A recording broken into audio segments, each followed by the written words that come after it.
Bombshell from DNC. Trump found it. Wasserman heading to prison next, by Sassy Liberty for freedomdaily.com. In yet another bizarre twist, the tale of Imran Awan and his band of merry Russian hackers from Pakistan just gets stranger and stranger. The BBC is reporting the Russian hackers responsible for infecting the DNC systems use servers directly linked to a company based in Pakistan. According to the Daily Caller's Luke Rosiak, BBC says a server whose IP was hard-coded into the virus found on the DNC server traces to a company called Crook Servers that is based in Pakistan, run by a guy named Wasserman. The hacking team, originally claiming to be based in Oldham, England, was dubbed Fancy Bear. In June 2016, the DNC first stated that the Russian hacker groups Cozy Bear and Fancy Bear had penetrated their campaign servers and leaked information via the Guccifer 2.0 online persona. Debbie Wasserman Schultz resigned as DNC chairwoman following WikiLeaks releases revealing significant preference had been shown to Hillary Clinton, granting her the Democratic presidential nomination despite the people's clear preference for Bernie Sanders.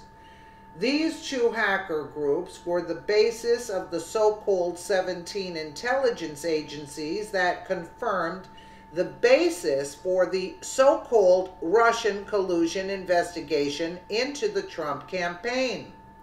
Luke Rosiak's tweet here.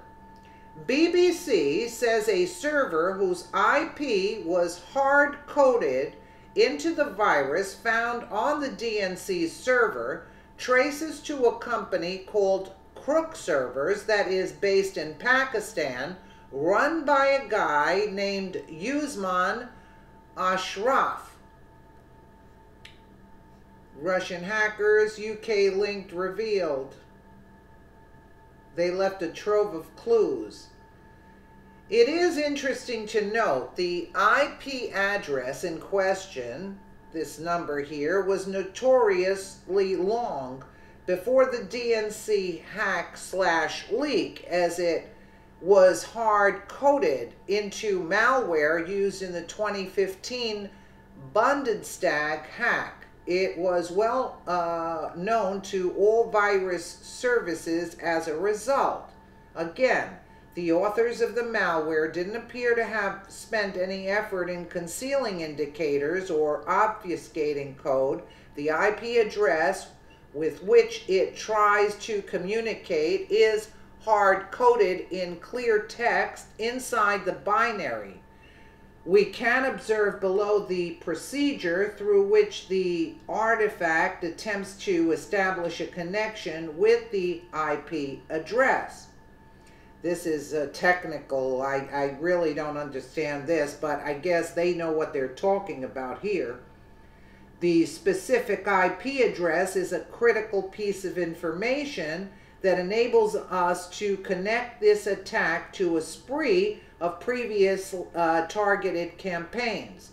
The details on this attribution is explained in a dedicated section below. We will refer to this IP address as Command and Control, or CNC.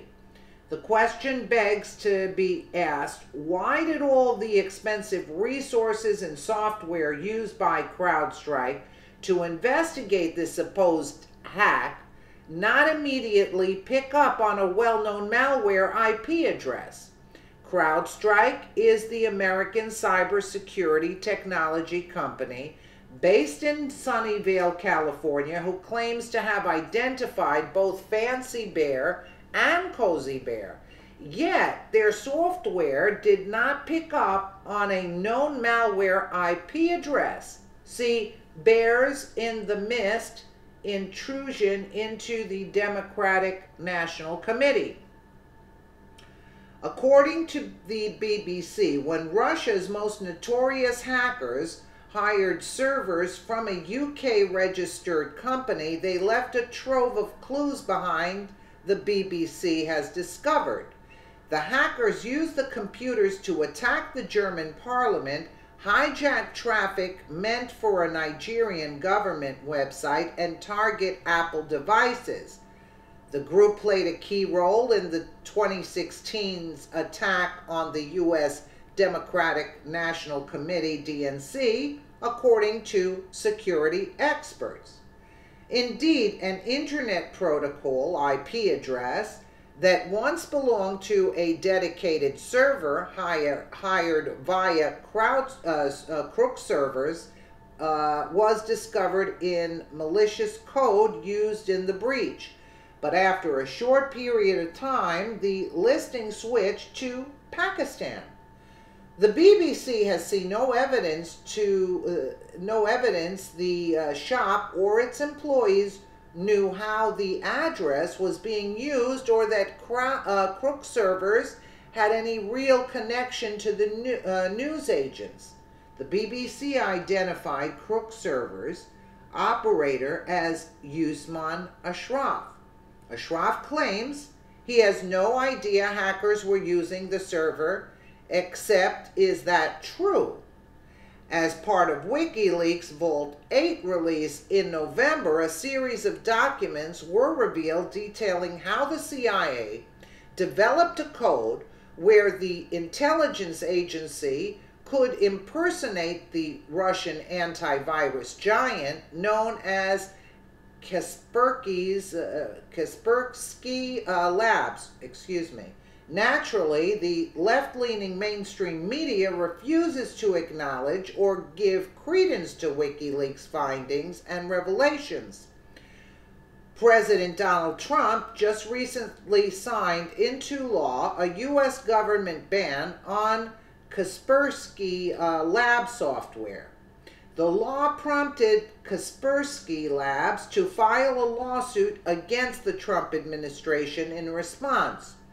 In September, the U.S. government gave federal agencies 3 months to remove Kaspersky's security software, citing concerns over espionage. It cited the ties between certain Kaspersky officials and Russian intelligence and other government agencies, and requirements under Russian law that allow Russian intelligence agencies to request or compel assistance from Kaspersky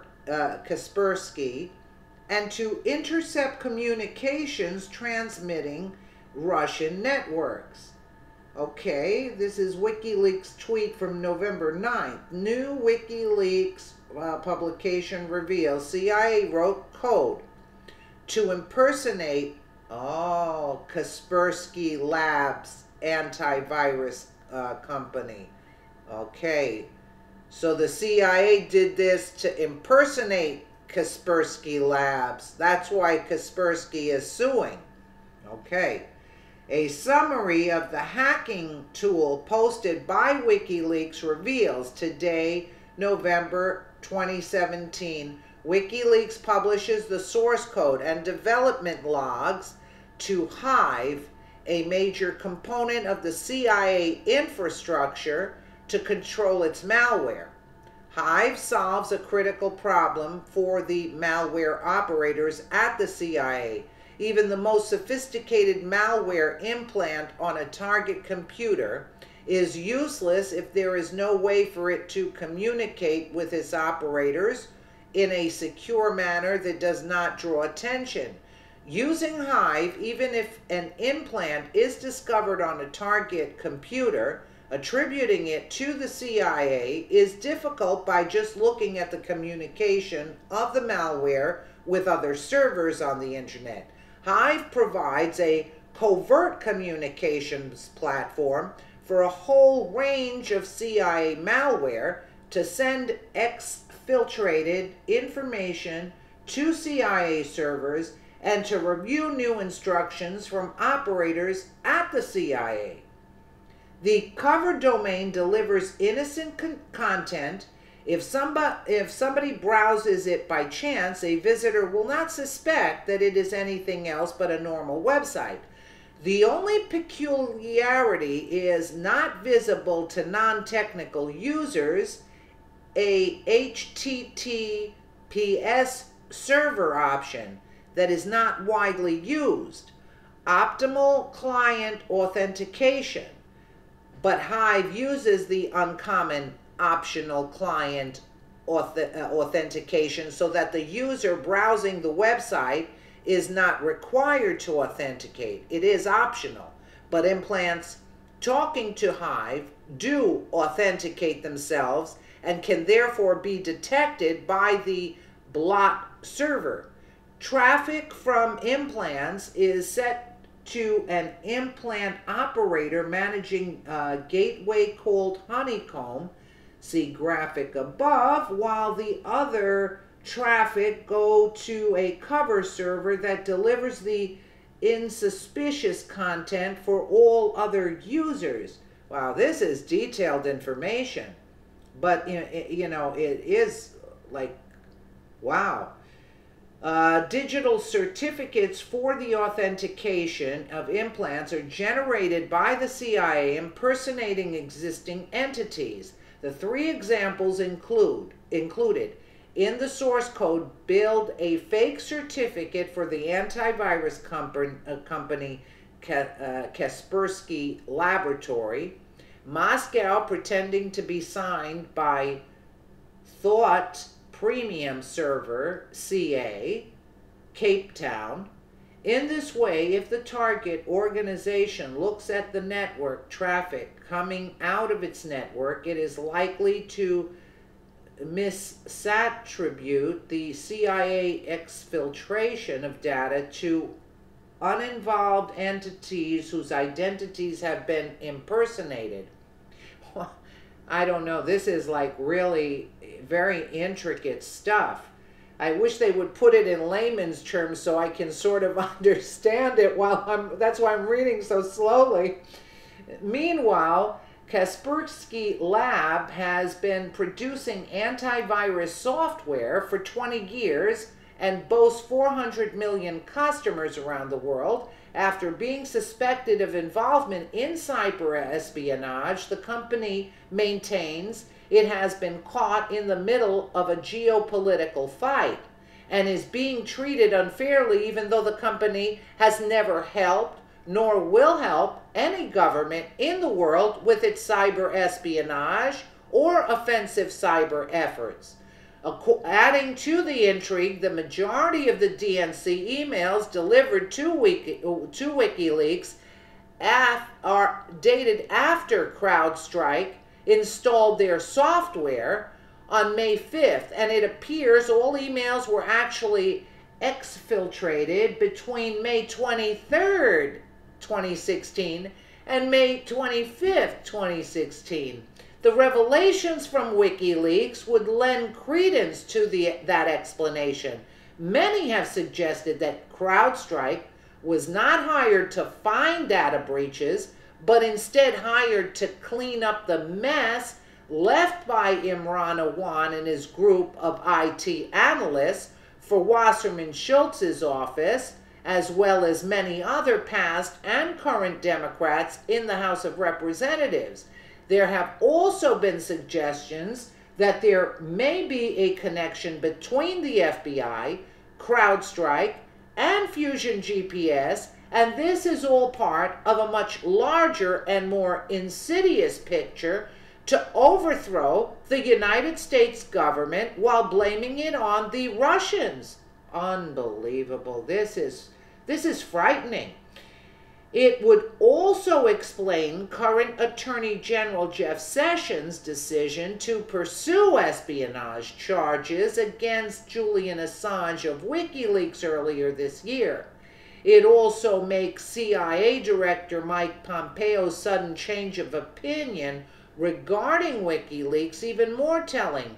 The former Republican congressman once applauded disclosures by WikiLeaks, now refers to the group as a stateless, hostile intelligence unit, eager to do the bidding of Russia and other American adversaries, likening the investigative group to the likes of radical Islamic terror groups Hezbollah. It seems the swamp is deep indeed. Wow, this is like unbelievable. Unbelievable. You know, I have to actually go over this again to understand the implications here, but you get the drift. It was bounced off, I guess, from server to server, and Imran Awan is involved in this, and it goes to Pakistan. I mean, this is scary, and meanwhile, they're blaming the Russians, and they're blaming WikiLeaks. This is unbelievable information. Unbelievable information, but they're getting to the bottom of it slowly but surely. Let me know what you guys think in the comments below, and also if you understand it better than me. And again, thank you so much for watching.